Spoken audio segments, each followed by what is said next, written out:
La société vous dit mange McDo, scroll, télé, évitez les distractions. Je le dis souvent, mais ça fait 30 ans que tu fais R. Ça fait 30 ans que tu fais de la D.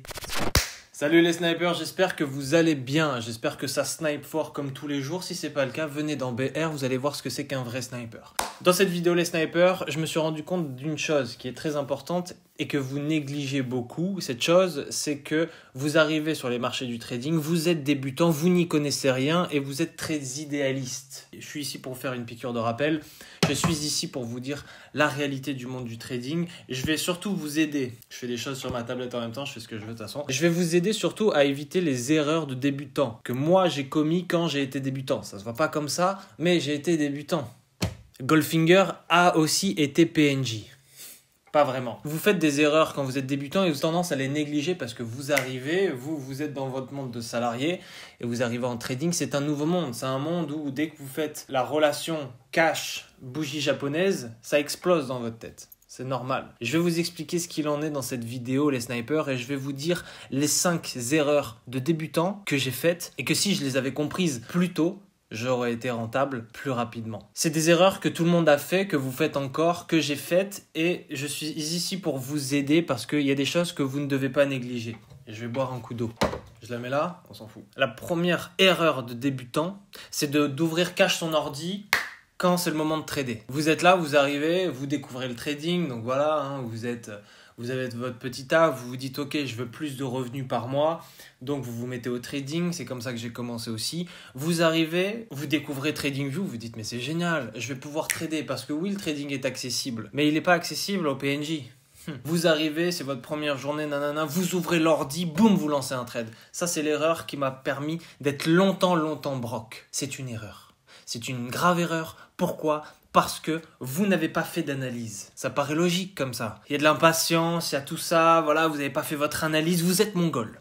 Pas 1000 choses à dire, c'est que vous êtes pressé de faire de l'argent et vous bâclez votre analyse. Je vais revenir plus tard sur le fait de bâcler son analyse, mais quand vous arrivez sur les marchés du trading, vous bâclez. C'est l'erreur que vous ne devez pas faire. Trader cash quand tu te lèves et quand tu ouvres ton graphique, c'est une erreur. Il y en a qui tradent à 8h30 la session de Londres pour être les premiers. C'est pas un concours de vitesse le trading. Au contraire, c'est pas un sprint, c'est un foutu marathon. La deuxième erreur, c'est de bâcler ton analyse parce que flemme. Ça c'est une grave erreur. En trading, il n'y a pas de flemme. Vous comprenez pas ça, c'est que une analyse doit être supposément robuste. Une analyse doit être faite en fonction d'indices, de choses factuelles, pas simplement parce que vous aimez dessiner le dimanche après-midi, donc en analyse technique, vous allez être un super technicien de graphique, etc.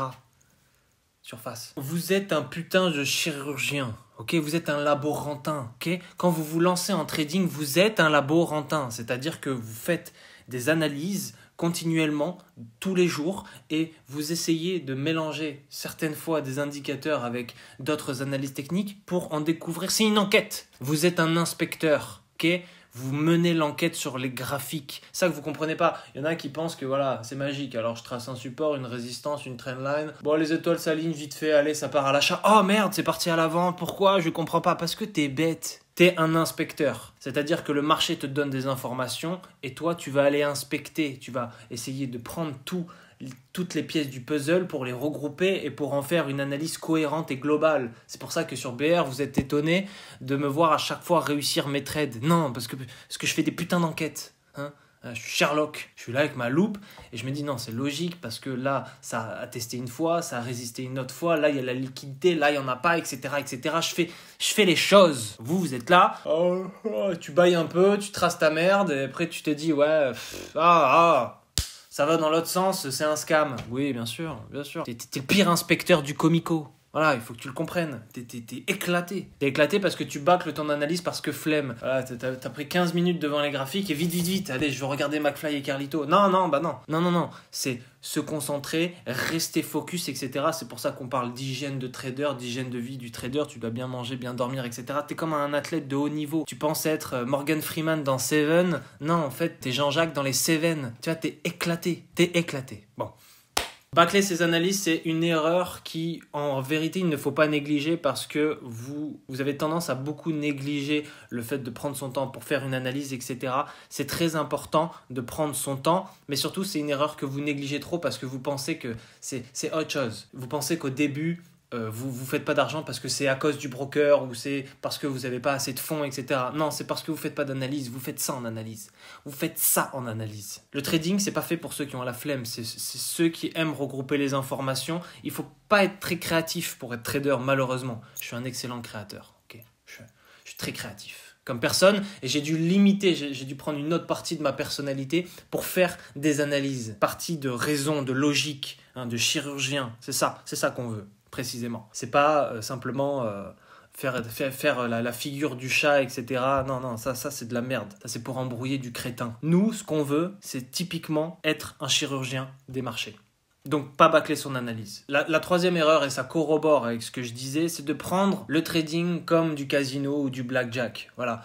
Le fait de mal faire son analyse, ça va dans la continuité de prendre le trading pour ce qu'il n'est pas, c'est-à-dire du casino, c'est-à-dire du grattage de loto le dimanche après-midi dans le PMU d'en face.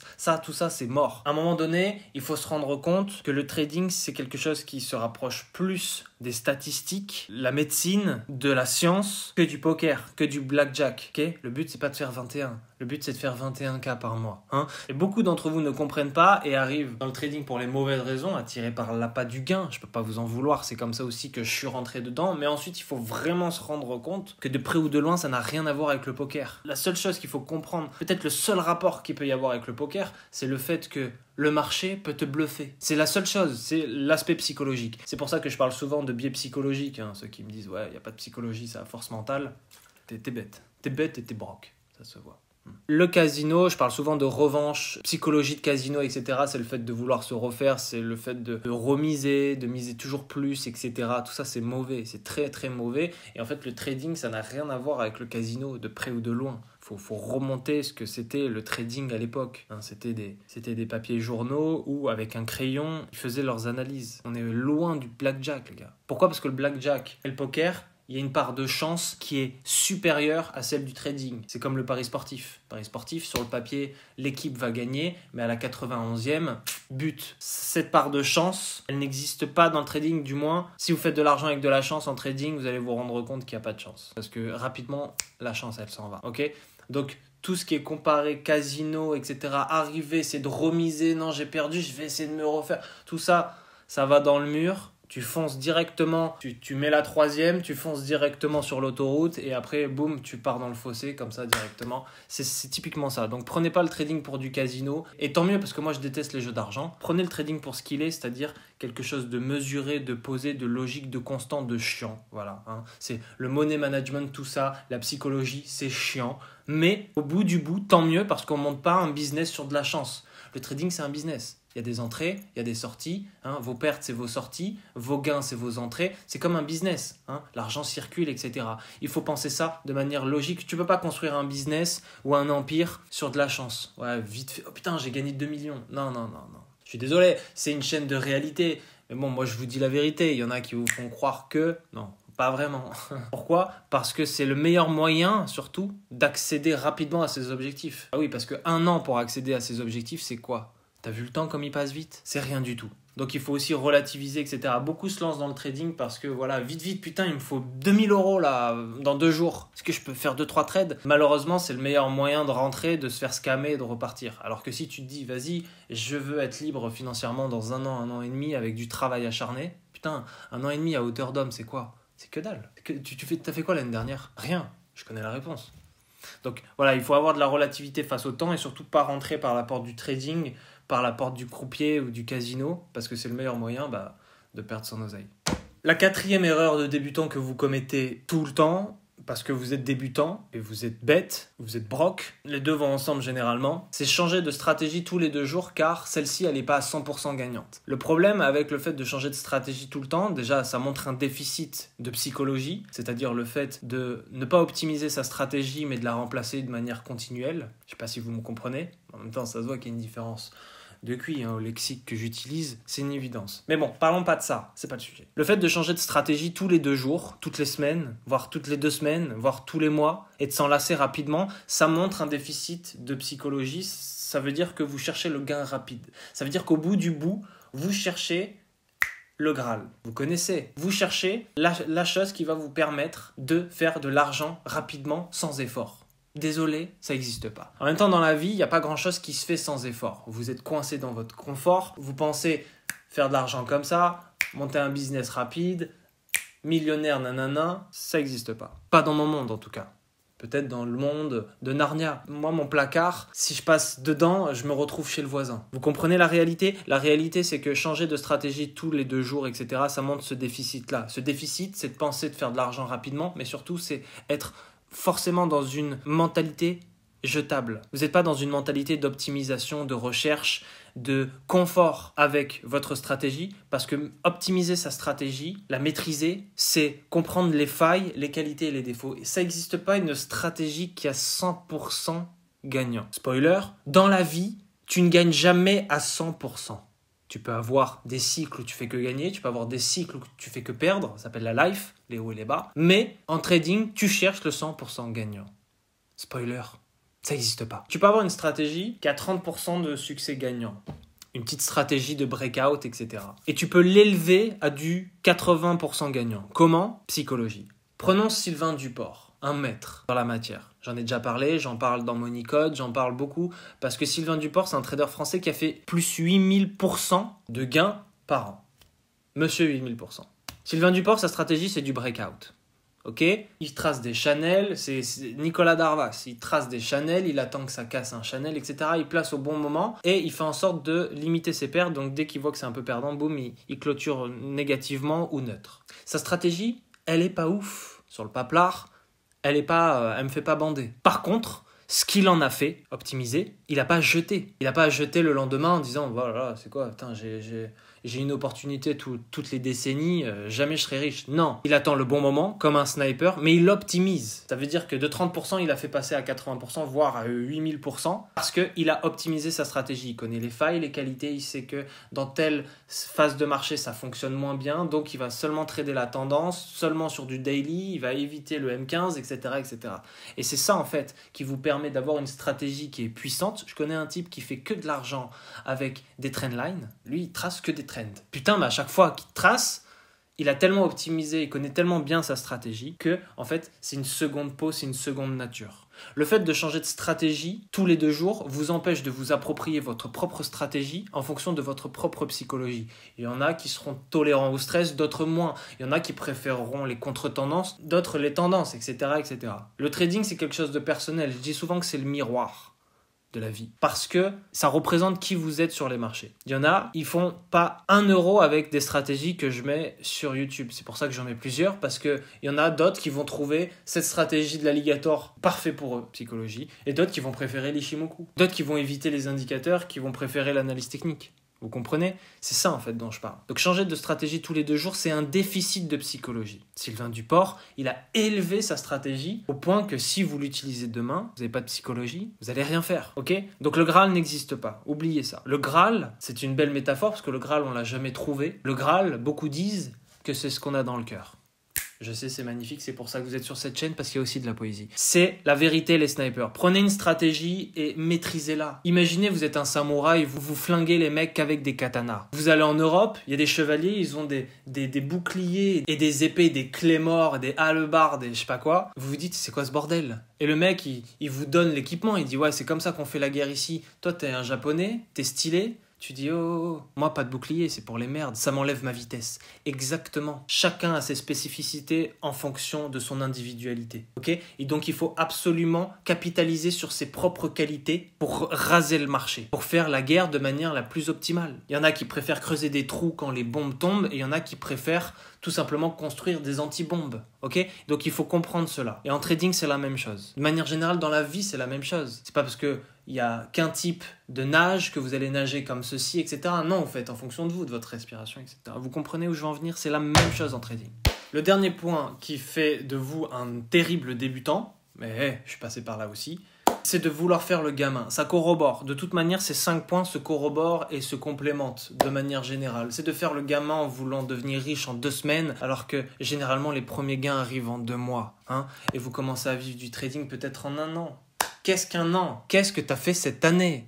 Enfin, je veux dire, je le dis souvent, mais ça fait 30 ans que tu fais R. Ça fait 30 ans que tu fais de la D. À un moment donné, qu'est-ce que tu fais ? Non, tu veux pas attendre 1 an ? Bah non. Ah non, un an là, j'ai pas le temps. Il faut vraiment. Le problème avec le trading, c'est que vous rentrez par la porte du trading parce que vous êtes en stress et qu'il vous faut de l'oseille et que vous comprenez à peine que le pays est en train de s'effondrer. C'est pas trop tard, les gars. Le pays va pas s'effondrer en 2 mois. Hein. Il va mettre des années. D'ailleurs, ça fait déjà 30 ans qu'il s'effondre. Et vous, vite. Putain, il faut. Là, je le sens bien. Ayez une vision à long terme. Je parle même aux anciens qui me disent « Ouais, mais attends, j'ai 40 ans, j'ai une vision à long terme. » T'as pas de vision à long terme, t'as une vision à 2 ans. C'est pas long terme du 2 ans. Une vision à long terme, c'est du 10-20 ans. Ayez cette vision-là parce que ce n'est que ce chemin qui vous permettra d'accomplir vos objectifs. Donc vouloir être riche en 2 semaines, c'est une erreur. Vouloir être riche en 2 mois également. T'as vu le temps, à quel point il passe vite. Si t'es discipliné, ne serait-ce sur 3 mois, sur 90 jours, déjà t'as fait plus que 90% des gens. Il y en a qui sont dans le trading depuis 4 ans. Ça fait 7 piges, 8 piges, ça fait 10 piges que je suis ici, moi. Ça fait pas 10 piges que je suis sur YouTube. Hein. Ça fait 10 piges que je suis dans le trading. Différent. Ben oui, parce que le temps passe vite. Le temps est court. Il passe très très vite. Donc il va falloir un peu se réveiller. Est-ce qu'il te faut 10 ans pour devenir un trader accompli? Moi, il m'a pas fallu 10 ans pour être accompli. Mais 1 an, qu'est-ce que c'est? Qu'est-ce qu'un an? Je veux dire, le temps, il passe à une vitesse. Toi, tu veux devenir riche en 2 semaines. Pour moi, c'est un non-sens total. Donc, il faut vraiment relativiser par rapport au temps et prendre son temps. Parce que aller rapidement, c'est le meilleur moyen d'en perdre. Je suis obligé de vous expliquer la vie, les snipers. Parce que vous n'avez pas compris. Le trading, c'est pas qu'une affaire de graphique. Le trading, c'est pas qu'une affaire de prendre une stratégie, de l'appliquer, une propre firme, etc. Ça, c'est le trading en 2024. Le trading des anciens, c'est là d'où je viens, c'est la psychologie. La psychologie change ton monde, change l'entièreté de ton putain de monde. Parce que c'est grâce à la psychologie que tu pilotes tes actions. Ceux qui disent l'inverse ne font pas d'argent sur les marchés. Je vous invite à regarder ma vidéo où je flingue les traders français, car ils n'ont pas de psychologie. Ils parlent du matin jusqu'au soir d'analyse technique. Elle est où la psychologie? Parce que c'est un mindset. Être riche, c'est une mentalité, c'est un mindset. Être pauvre est un mindset également. Être un bon trader est un mindset. Être un mauvais trader est un autre mindset. Ok, donc ça sert à rien de parler H24 de stratégie. Parlons pourquoi je devrais rentrer là, je l'ai pas fait. J'ai préféré rentrer plus tard parce que j'ai eu peur. Pourquoi j'ai eu peur? C'est un travail que personne n'a envie de faire. Mais moi, dès que j'ai commencé à le faire, mes résultats ont explosé, ont pété le dôme. Donc je vous invite à faire la même chose. On arrive à la fin de cette vidéo, les snipers. C'était les 5 erreurs de débutants que vous faites encore. C'était aussi les 5 leçons que j'aurais aimé comprendre quand j'étais débutant. Bon, ça m'a pris du temps de construire tout ça. Je vous donne en raccourci rapidement. Ne négligez pas le fait de bâcler son analyse, etc. Et surtout, le trading, ça vous fait rappeler une chose que j'ai pas. L'humilité. Moi, devant vous, là, bon, l'humilité, c'est pas ce qui me caractérise le plus. Toutefois, devant les marchés, je le suis. C'est ça qui fait la différence. Ça sert à rien d'être humble tout le temps. Parce que c'est de la confiance. Et de la confiance, vous devez en avoir sur les marchés financiers. Parce que je suis sûr de mes capacités. Je suis sûr d'ici. Parce que j'ai fait le taf à écrire, à faire du paper, nanana, etc. Ça, c'est un travail que vous devez faire. Je vous le répète, mais vous le faites pas. Je vais le répéter jusqu'à ce que vous le faites. Au lieu de courir tout feu tout flamme dans business, dans trading, dans ci, dans ça, posez-vous. Quittez le téléphone. Regardez-vous dans le miroir. Prenez un papier. Faites l'inverse de ce que la société vous dicte de faire. La société vous dit... mange McDo, scroll, télé, évitez les distractions. 1 heure. 1 heure, vous allez voir que c'est beaucoup. Faites ça 1 fois par jour. Rendez-vous compte de ce que vous voulez faire, de ce que vous avez peur, etc. Vous allez très vite, rapidement évoluer. Les 5 leçons que je vous ai données, c'est des choses qui vous paraissent un peu bêtes ou un peu hors sujet. Ne négligez pas ça. Parce que vous bâclez votre analyse, parce que dès que vous vous levez, vous essayez de trader, parce que vous courez après l'argent. C'est comme avec les meufs. Courez après les meufs, il y a 0 meuf qui vont venir vers vous. Par contre, quand vous attendez que l'argent vienne à vous, la spéculation boursière, là ça rentre. On arrive à la fin de cette vidéo, les snipers. C'était encore la leçon du Goldfinger. Vous savez qu'il faut faire les choses. Discipline, persévérance, constance, si vous souhaitez un tremplin pour comprendre la pratique. Parce que la théorie, c'est bien. Se former, c'est bien. Mais qui met les mains dans le moteur? Je suis là pour vous. Donc, BR, BlackRock, C, vous avez mes propres signaux. On est loin du scam. 80-90% de réussite, service haut de gamme de qualité. Je vous donne mes signaux quotidiens et on snipe les marchés financiers ensemble pour que vous compreniez un peu ce qui se passe quand vous avez vraiment les mains dans le moteur. Parce que la théorie en cours, comprendre comment une voiture ça marche, c'est bien. Mais au bord de l'autoroute, quand vous avez crevé, c'est autre chose. BR est là pour ça. Pratique, constance, discipline. Vous connaissez les maîtres mots pour devenir un vrai sniper. Parole de sniper.